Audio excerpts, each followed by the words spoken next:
Well, hello and welcome to this week's episode of the Parenting Tools Podcast. My name is Jordan. And my name is Jason. That makes us sound a little bit more like construction workers. Does it? Just going to install the podcast here. Oh, the installation.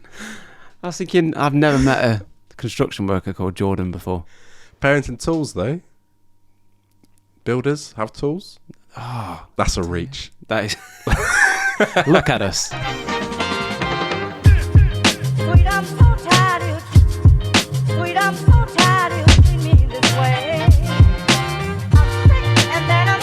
So Jason, today is the first day of the World Cup as we record this. Didn't it start yesterday? Second day of the World Cup. There we go. I don't even watch football that much. This tells you. It's the first time England played, so that'll give you that. Yeah, this tells you how not excited I am about the World Cup. I'm normally like a sat down watching every game kind of person. Every game? Yeah, like even the... Really? Wow. The Azerbaijans versus Persia, like all of them. But I've got a little World Cup quiz for you. Go on. To kick us off. Little 3 questions. And if you're in the car, wherever you're listening, feel free to play along. I'll start nice and easy. Question 1. Who are the current world champions of the FIFA men's soccer tournament? I don't know. Cast your mind back to 2018. I don't know. I'm going to say something like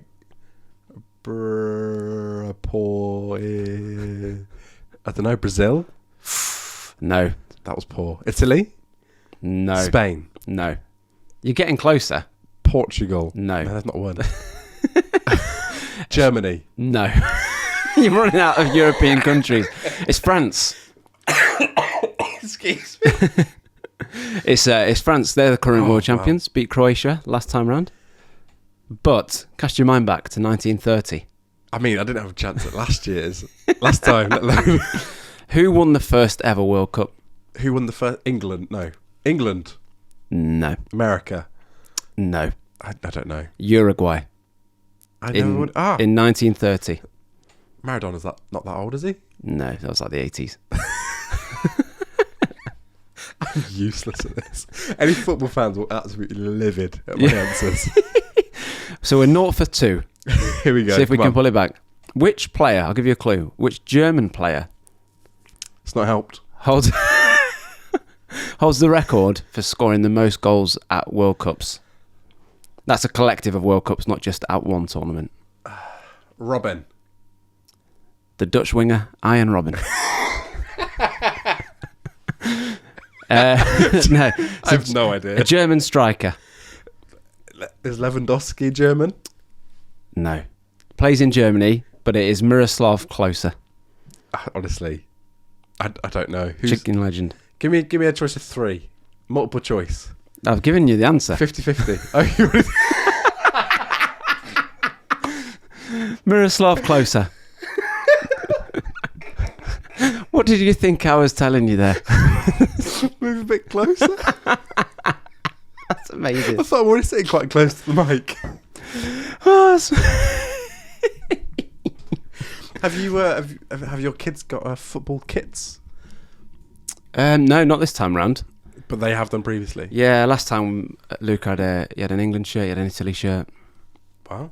Yeah. That's a great. Who do you support in the World Cup? I support Italy. I can't say I'm too bothered about international football. Like Italy aren't in this one, and I'm not fussed. Are they not? No, if they were in it, I think I'd be like, wee. But I'm just happy to watch a bit of football during the daytime. I mean, I'm learning lots about it. Everyone around me loves the World Cup. And I'm just happy just to sit there, and that's from my opinion, and just like we've experienced, not a lot comes out. Steven Gerrard. Love Stevie G. That's all I know. But now you can say Miroslav Klose. I'm not going to remember that, I'm going to be honest. And all the Germans will just inch a bit nearer to you. Should we move on from football talk? Please. How's your week been? Oh, I have been struck down. Have you? For the man flu. You can tell. No, I know. Yeah. You're sounding a bit. You can hear it in my coughs, in my talk, in my just general appearance. I don't know. Every time I mention man flu to my wife, she's like, "Oh," text the mix. She's like, "Oh yeah, of course it's really bad." Yeah, but it is. It is really bad. It's a serious condition. I was bedridden for 4 hours. No, but I've been feeling just rough. Like winter is setting in the UK, and the change of season's got everyone with colds and flus. Yeah, seasonal disorder. Yeah, but just I think as well, like with my daughter going to nursery, they bring back everything. Yeah, and like when you've not had a lot of sleep anyway, then getting ill on top of that absolutely ruins you. And so that's another thing. I've not been getting lots of sleep. Yeah, it has been horrific for sleep this past 2 weeks. Last night, Noah, that's my daughter, was up 6 times. 6 times? Between what time and what time? From when we went to bed. Oh, so between kind of 10:30 and then 6:30 a.m. Jeez. Yeah. That's rough. It is rough. That is so rough. I'm feeling a bit sorry for myself today. So you should be. And every day this week. Retrospectively sorry for myself. Yeah. If you're just joining us, welcome to the pity party. How was your week been, John? Do you know what? I had one of those I've just got to power through weeks. So last weekend, it's my dad's birthday actually. And happy birthday. Yeah, shout out Big Mick. And I was just shattered. I was just absolutely gone. And that's how the week kind of started. That was Sunday, and then we weren't getting much good sleep. I had a big old deadline for work today, which I got in as you were here setting up. So just a lot going on, and it was just one of those you've got to power through. Like I'm shattered, but you've got no choice but to crack on and get on with it because life goes on. That all kind of culminated in a bit of a grumpy Saturday for me. And do you know, like when you're in one of those, you're not in a mood, but you're just in a state where like every cry just kind of annoys you. Yeah. More than it normally would. There's no sympathy. It's not like, what's going on? It's like, what's going on now? Kind of thing. So I was in one of those moods on Saturday and trying really hard not to take it out on anybody around me, including the kids. And then Sunday, just had a bit of a lovely moment with the kids, which just made it all worthwhile. So we went to a princess party. Nice. Did you dress up? I didn't. But that is why I missed the first game of the World Cup, because I was at a princess party. That's my life now. And my little boy was dressed up as Buzz. My little girl was dressed up as a princess. Lovely. We were in the car and he just looked across at her and he went, "You're so beautiful, Mai." Oh. And she looked across at him and she went, "Ta." That's amazing. I just grabbed my wife's hand. My wife just started crying straight away. We were both just so tired and a bit stressed out. Oh, amazing. And then just one of those moments where it's like, do you know what? You are the best. It gets you, doesn't it? It does. And there's nothing wrong with shedding a tear. In fact, I've done that this last 2 weeks. Yeah. Just for moments. Yeah, just like when you're tired and you're proud of your kids. Anything will set you off. What set me off this week was she learnt to say, "I wonder if." So she was asking me a question and she went, "I wonder if you would come upstairs with me." That's so cute. And I looked at my wife, I was like, "Who's taught her that?" And I lost it. It was so cute. I can't say I've cried at anything like that. It's not even amazing. It's just you're an actual person. That's a nice way of wording that question. Lovely phrasing. Great enunciation. So yeah, that was my week this week, but we're off to a flyer, and I think there's something wonderful about a 3-year-old boy attending a princess party dressed as Buzz Lightyear.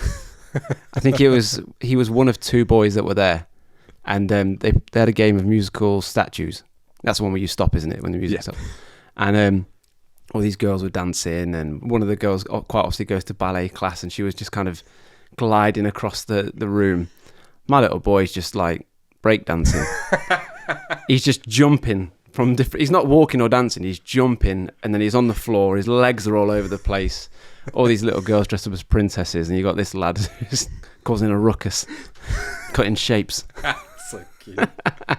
I was well proud of him. Oh, it's amazing. I love when you see them learn new dance moves. It's hilarious, but also I record it all the time, even though I've got the same video. I've got 100 of the same dance moves.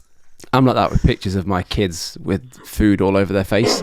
I've just got so many pictures of my kids with bolognese all over their face. It's like, I don't need another one, but I'll take it anyway. Oh, wow. The past 2 weeks, actually, I think we've kind of crossed over, we assume, into like a new, like, developmental phase. Like, so Noah's 2.5 now. And it's like, we think we are now experiencing, again, a new phase of the terrible twos. She's just more opinionated. She's just throwing tantrums when we're, like, telling her no. And, like, she's developing more of an opinion. And my wife has this thing that, you know, a lot of people, like, you can hear people complain about their kids. Or, like, when they develop it, like, it recesses a little bit. Up until now, my wife has always been like, every time she develops, I just love her even more. This time, she went, she's developed and I don't like it. She's becoming like a two-nager. I don't even know if that's a word. Three-nager's a word. A three-nager is, but a two-nager. I heard that for the first time last week. Really? Yeah. Three-nager. I've heard that one before. I didn't think it started as much as two. But it's she's not just learned to say no. She knows what it means now and she has her own opinion.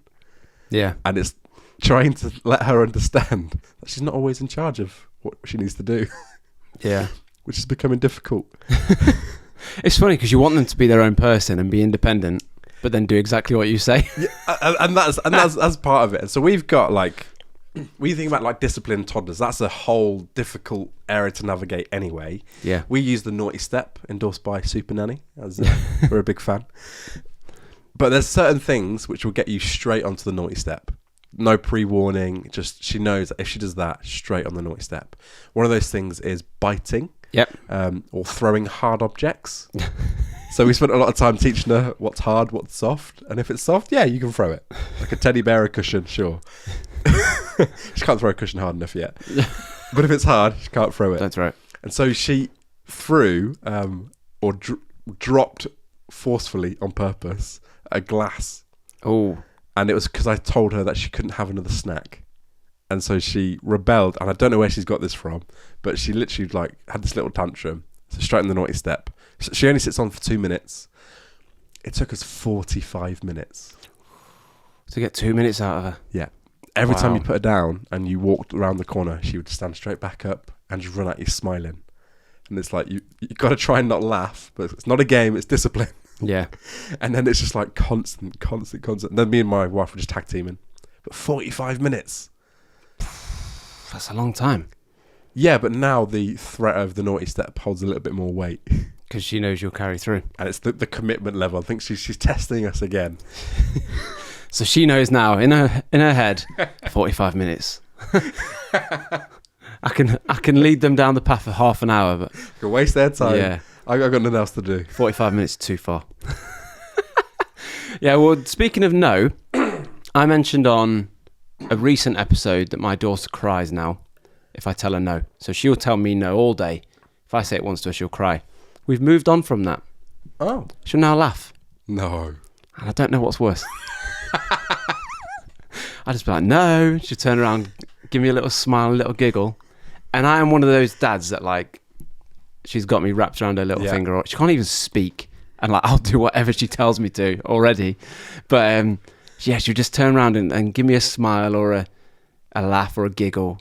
And I'm just, like, trying not to melt. It's... But it's so annoying. I think at least when when she cried, at least I know the no hit home. Yeah. But now it's like I'm powerless. That's really funny. Like, waiting for them to cry to know that the discipline has hit Yeah. home. That's so true, though. But you don't want to make them cry. You don't want to make them cry, but you at least know they're understanding Yeah. what's going on. But when they cry, yeah, you know it's hit home. When they're laughing, That's it. it's a little bit worrying. You got no leg to stand on. So, Jace, we have had some messages in, and we've had some messages from international listeners. Get in. So, the first one comes from Dan, and this he's put, "Hey lads, got a real difficult one for you to pronounce. My name's Dan. Haha. This is cool. So Dan is ticking some boxes. I'm an Aussie living in Canada. Now I've had a look at the stats. Wow. Yeah. Canada's our second most listened to country. Is it really? Yeah. Wow. So shout out the Canadians. You ever Come been to on. Canada? No, but I'd love to. Yeah, me too. The photos look incredible. Like, Yeah. just the nature. Oh my word. My wife's got some family in Canada, Oh. and I'd love to go stay with them and just explore Canada a little bit. See if I can tag along, make it a pod trip. Yeah, let's do it. Pod on tour. And do you know what? I'm an Aussie. So he's in Aussie. One of my all-time favourite film jokes is Dumb and Dumber, when the woman says, "I'm from Austria," and he goes, "Well, good day, mate. Let's put another shrimp on the barbie." That is a classic film. So good. So many quotes from that I just live in my entire life. So silly. So I'm an Aussie living in Canada with my wife and 18-month-old daughter Claire. Love the pod, very relatable. It's got a daddy issue for us. My daddy issue is work related, with Claire being in daycare since she was 12 months. And this is what you've just been saying. We've been sick almost every month. Oh, it happens. Picking up the bugs. You can't get away from it. I've used all my sick days at work, and I'm lucky that I have a good manager that can let me work from home when I need to. When I need to look after Claire because she's too sick to go to daycare, or I'm too sick to go to work. Gosh, that's one, isn't it? That's so tough. When they're too ill to go to nursery or daycare, as Dan's put it, and you've paid for it. That's the kicker. That will take your sickness to a whole new level. It does. Makes you sick in the stomach. Yeah. Oh, I've lost my place. Sorry, Dan. Okay, so I've been getting a bit of flack from my co-workers when I work from home, as I'm the only one in the team who really takes advantage of this. They'll drop an odd comment like, "Oh, you're away on Teams for 2 hours. What's with that?" When Claire is having a real tough time. How do you deal with the guilt that comes with this? And how do you tell those people to jog on? The health and happiness of my family is the biggest concern. Thanks again for the real talk on the pod. Thank you, Dan, for the message. That's a really good message. That's a great message. That's so relatable. There's quite a few different parts to that as well. Yeah, just trying to pick through it there. Oh, the first bit of like them not being able to go to nursery or daycare, that is horrible. Like, we've had to do that, and Noah's only been going for like a few months, not even that, a few weeks. And it's a bit of a kick in the teeth. It's like, she should be there, and one of you is having to take a day off work to look after them. Yeah. That's tough. But also when you get sick, oh man, we've talked about that quite a lot, of being like, when both of you are down, that's just difficult to manage anyway. But now adding in like the work side of things. Yeah. It's a whole new level, isn't it? So having a sick day isn't nice anyway. No. But then when you've got kids knocking about, and when you're working from home, well, I don't know what the culture's like over in Canada, but I think here people are very understanding of, if you've got kids and you're working from home, you're not always going to be on Teams. And I don't know if that's because I work for a good organisation where it is like they'll just let you manage your time. If you need to have an extra hour lunch, they're going to trust you to make it up somehow. Yeah. But then nobody's checking that you are making it up. I think that's the same from where my wife works as well. They've been incredible at like just helping us navigate childcare stuff, and like Noah's been in hospital quite a lot as well. So there's been a lot of times that's happened. But again, that is, her company has a really healthy culture, and like her managers are so understanding. But again, from the point of she's going to make up the time somewhere, she's going to put the work in. It's difficult when you're like, for me, I work for myself in a sense. So it's like, actually, and those that I'm accountable to are really understanding it. Just work happens around whatever's needed at that time. Yeah. Whereas navigating colleagues and all that, that's so stressful. Yeah. Especially that's not part of the culture to work from home. Because I think especially, it might just be in the UK, but post-COVID, it's more like the majority of people want there to be a work from home culture. Yeah. And like a lot of companies are trying to get back to all in the office, but there's a lot of kickback from that. And so it seems to be that people like that flexibility. Yeah. Yeah, where possible, for sure. And then the other thing that Dan mentioned was getting a bit of flack from co-workers.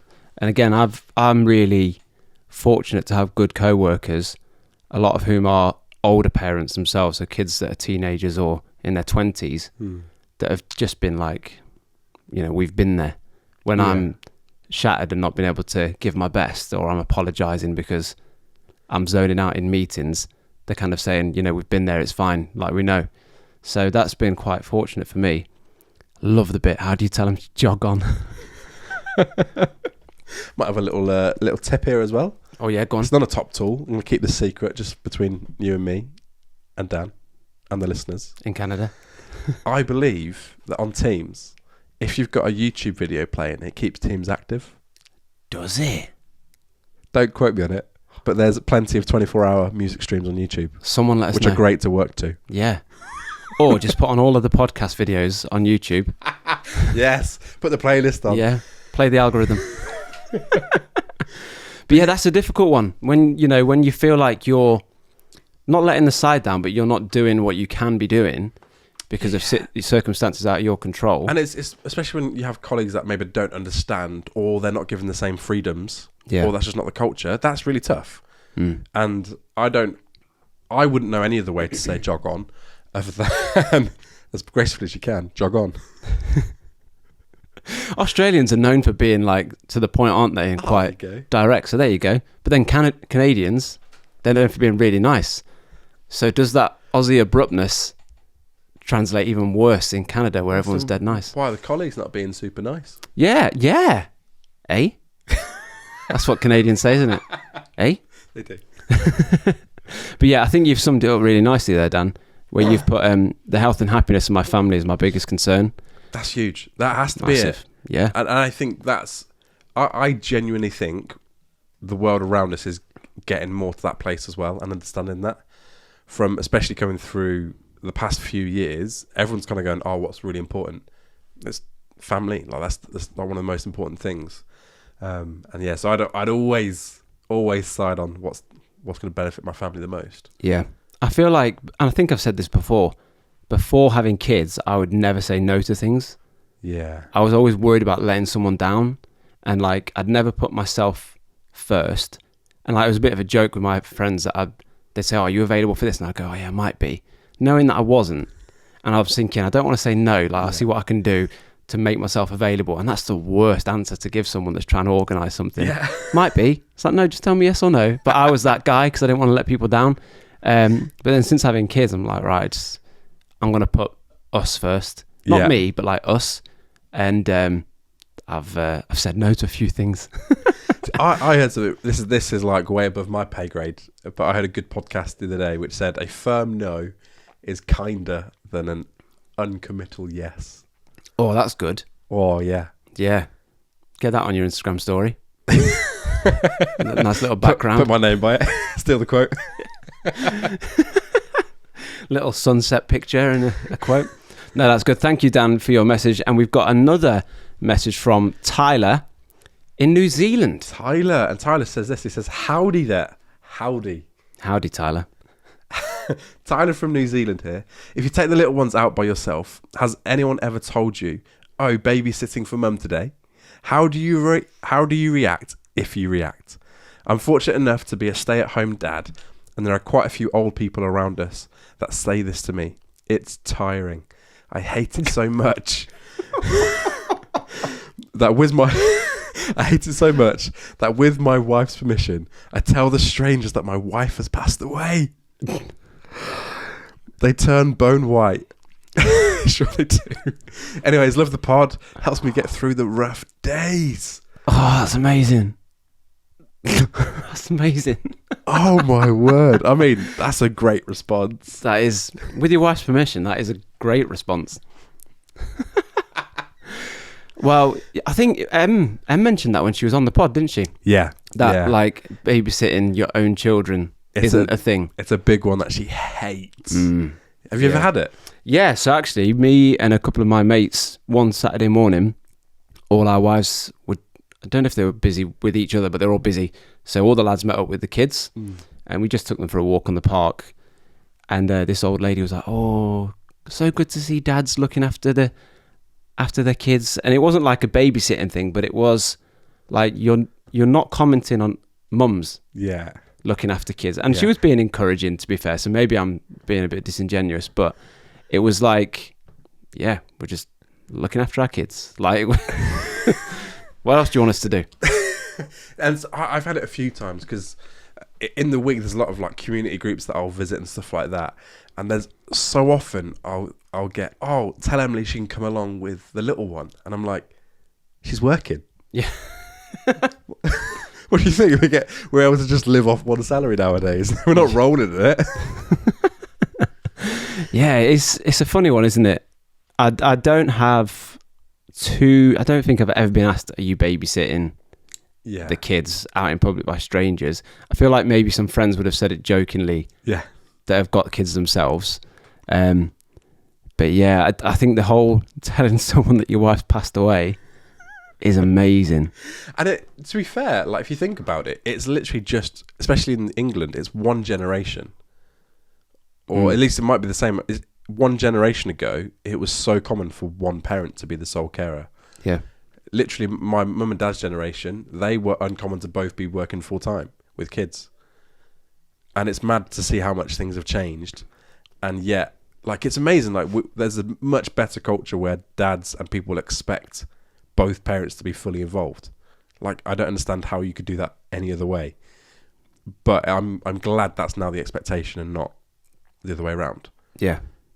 But it is crazy to think how, especially if you look back like to the 1920s, of like the complete expectations on men and women of like, what did men do?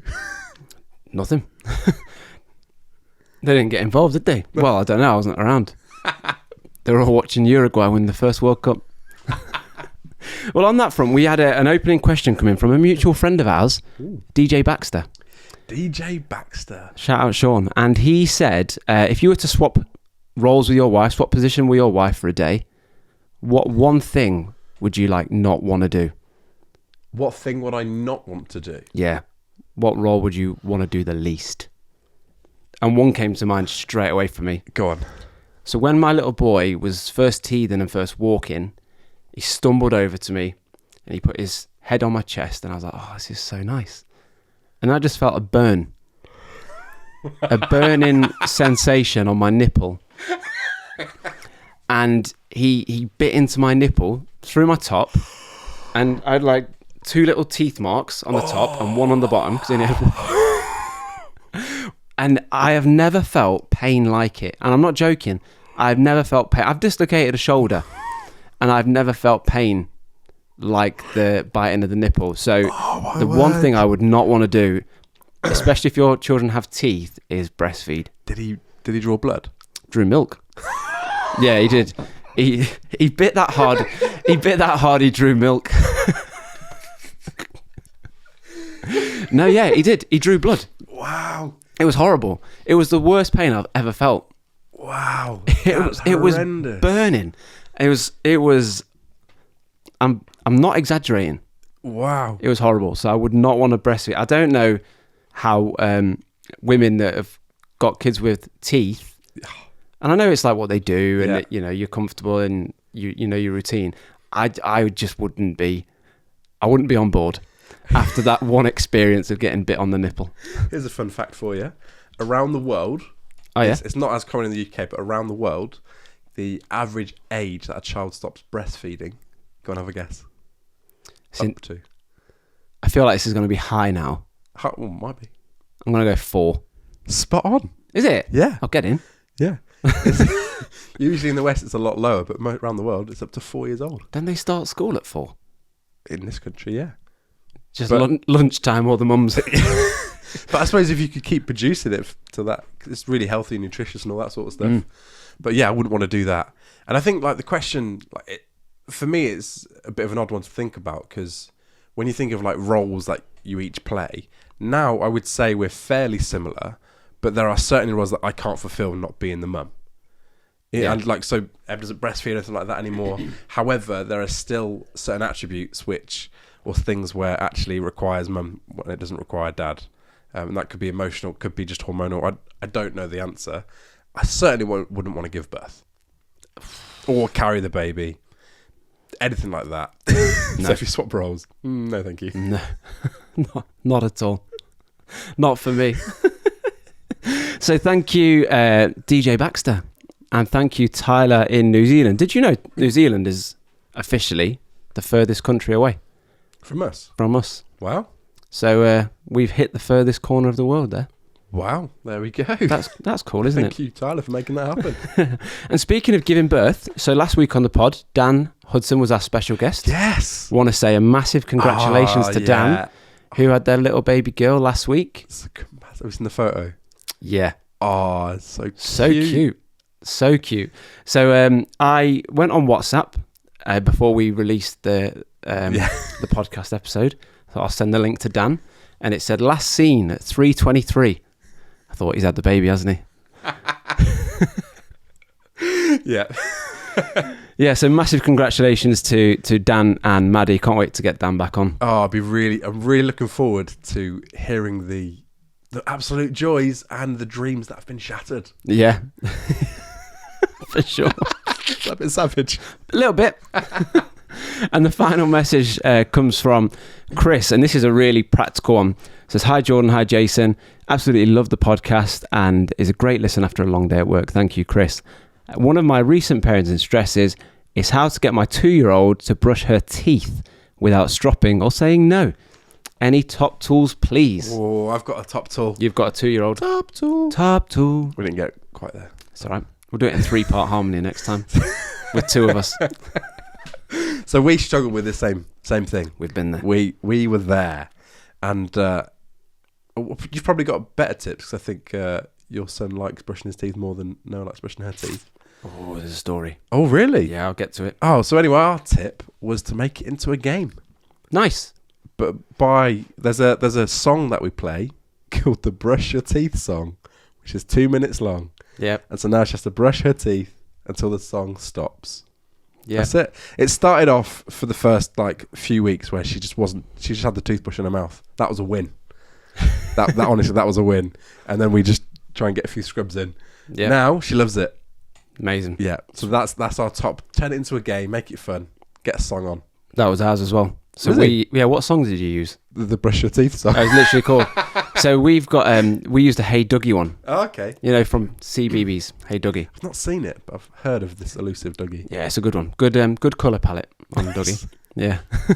So there's a Hey Dougie toothbrush song, 2 minutes long. Nice. And it's the same. So we did that for a little while, got him used to brushing his teeth, and then every now and again, if you leave the phone downstairs, like we're way past that now. He's 3, but if you would leave the phone downstairs, he's used to brushing his teeth for 2 minutes. Little things as well, like getting him a toothbrush with lights on, and it would the light would go off after 2 minutes. He's currently got a Thomas the Tank Engine toothbrush with a green, orange, and red light, and then when it goes through all 3, it's like a disco. Yeah. Shout out B&M. So yeah, little things like that, which just kind of made it fun. And the Hey Dougie one is a bit of a tune. Can't lie. How does it go? Give us a little taste.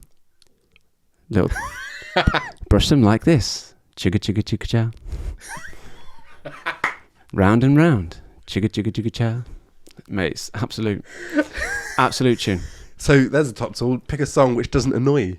Yeah, there's other things as well, like little 2-minute adventure games and stuff like that, where it's like minions chasing bananas or whatever, and it's 2 minutes long. So that was a really good introduction, and then you can start to phase out the phone, which worked really well for us. Yeah, and I think this might be a bit controversial. I think at 2 years old they start to begin bribery. Brush your teeth, I'll give you some chocolate.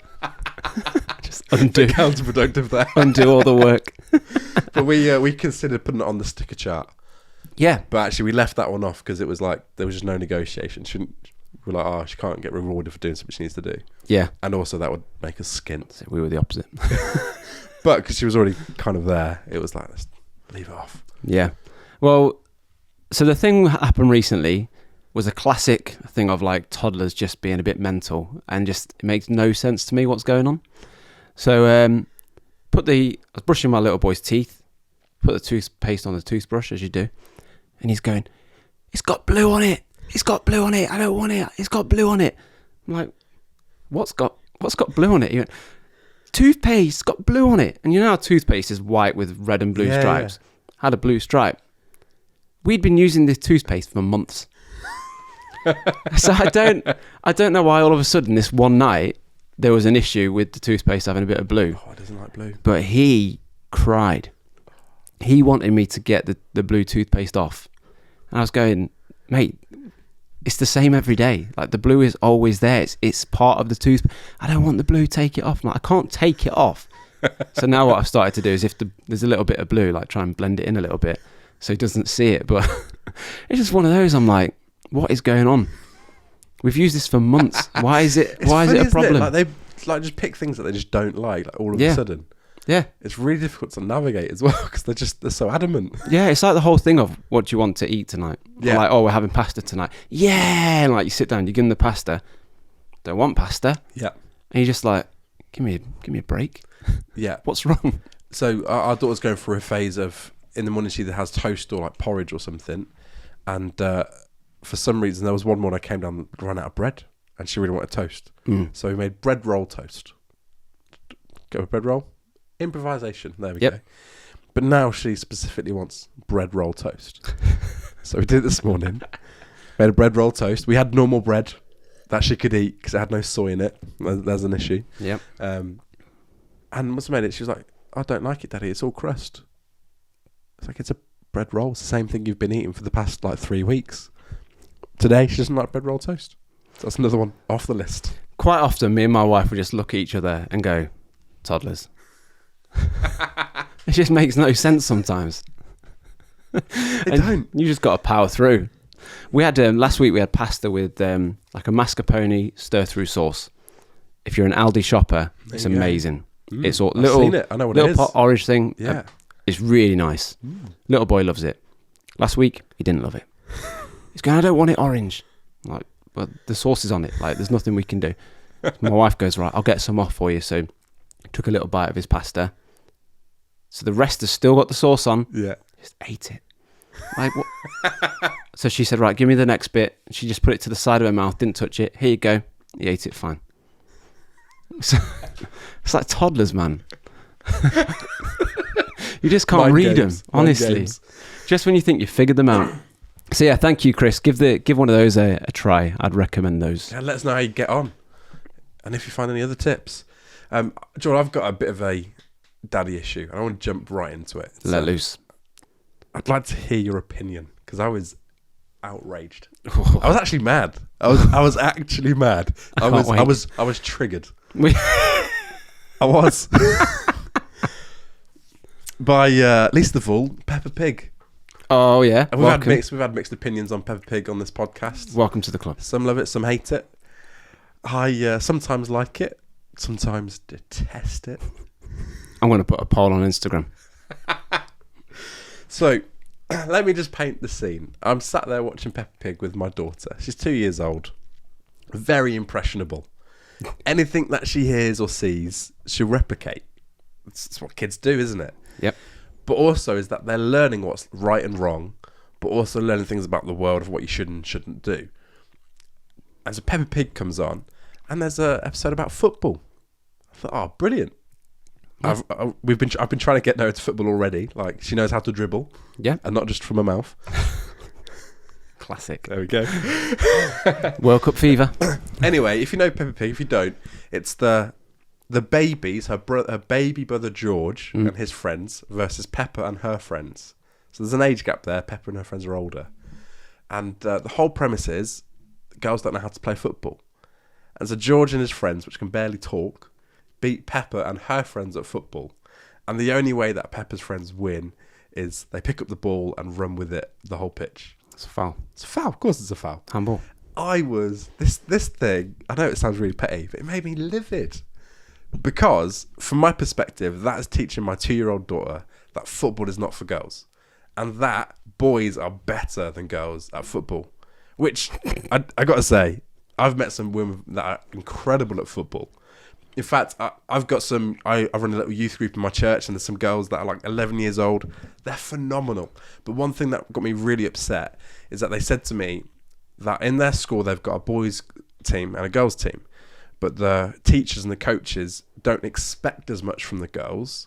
And so the team doesn't do as well because they're not putting the same expectation on them.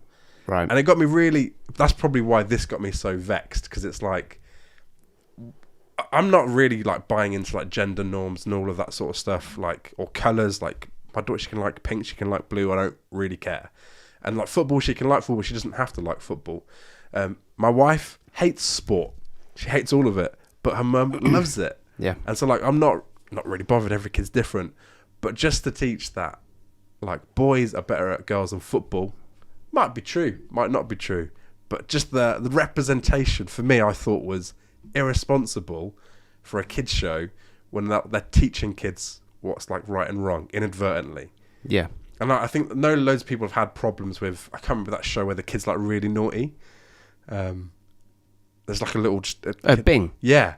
Oh. And like, there's people got problems with that just because it's really naughty and it's teaching kids like it's okay to be naughty. Oh, Bing. And like I know it's really small and I'm being really over dramatic about it, but it actually got me mad because it's like I want to make sure that if my daughter wants to do something in life, that the only thing holding her back is her own ability, and not this preconceived idea that I can't do that because that's only for X, Y, or Z.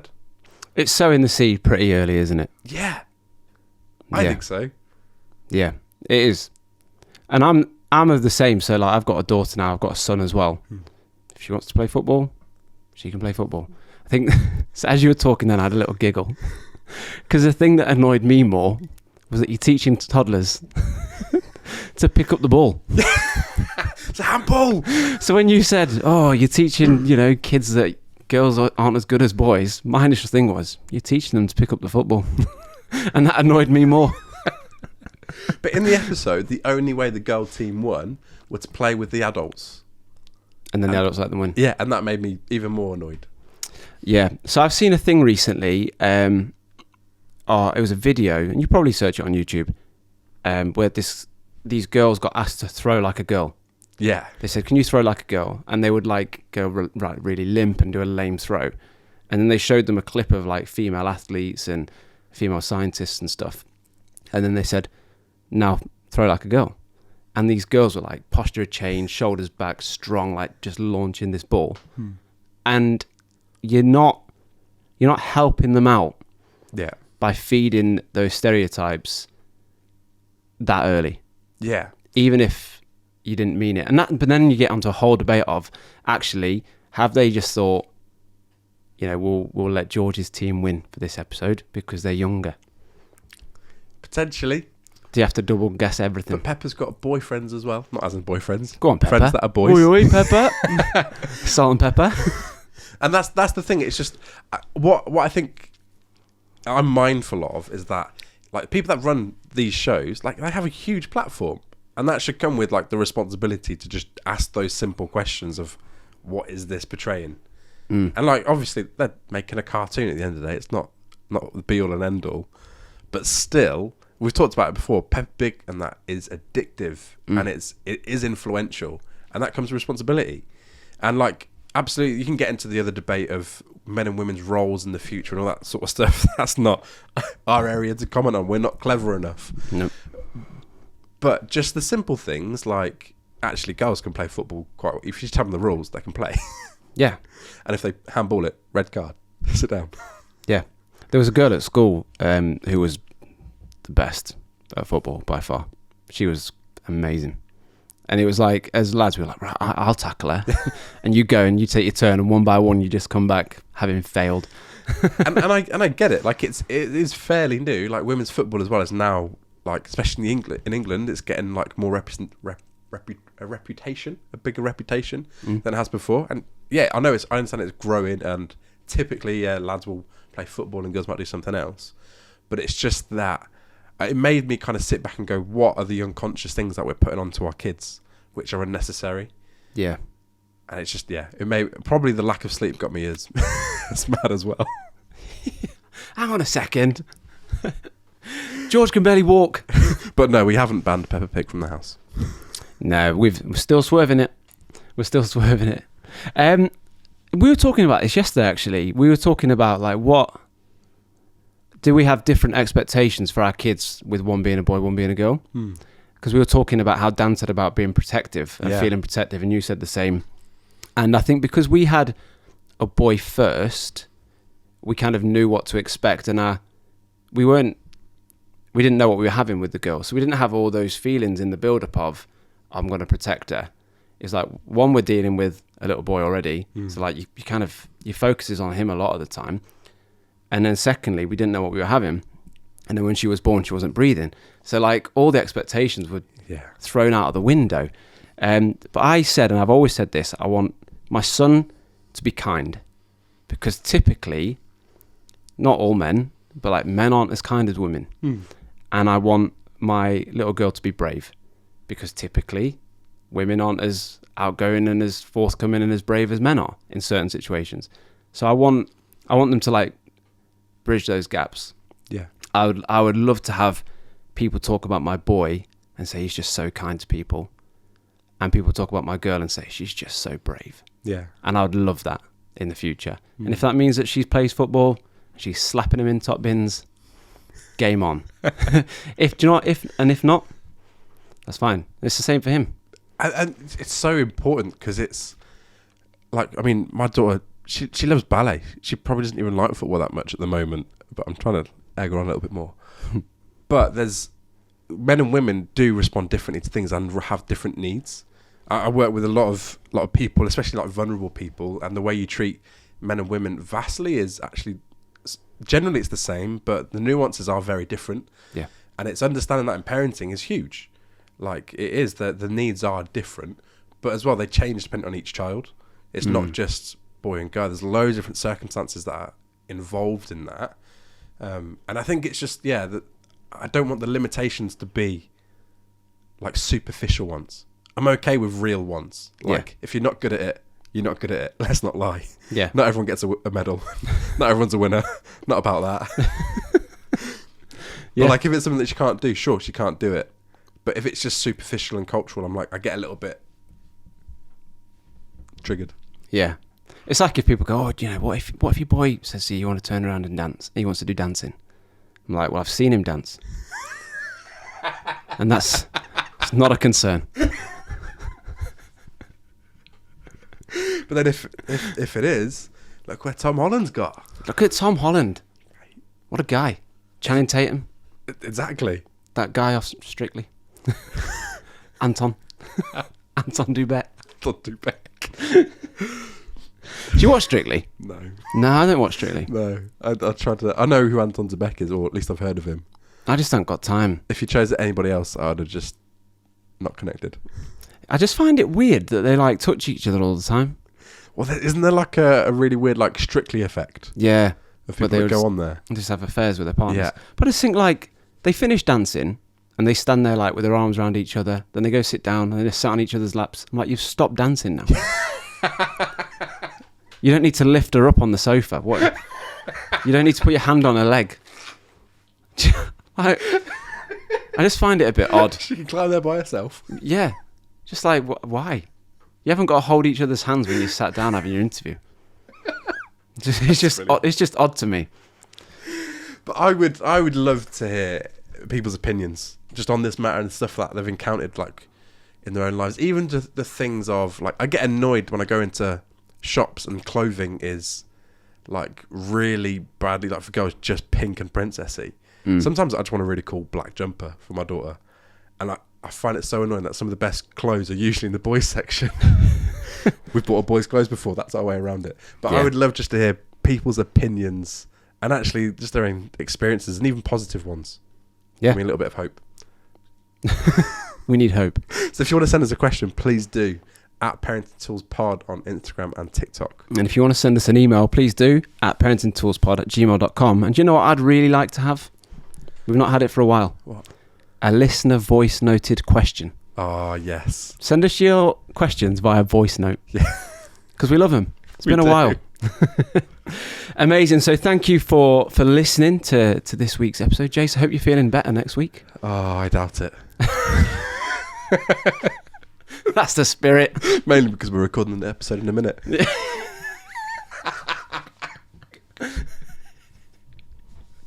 Anyway, hope you have a great week. Thanks for listening, and we'll see you next week.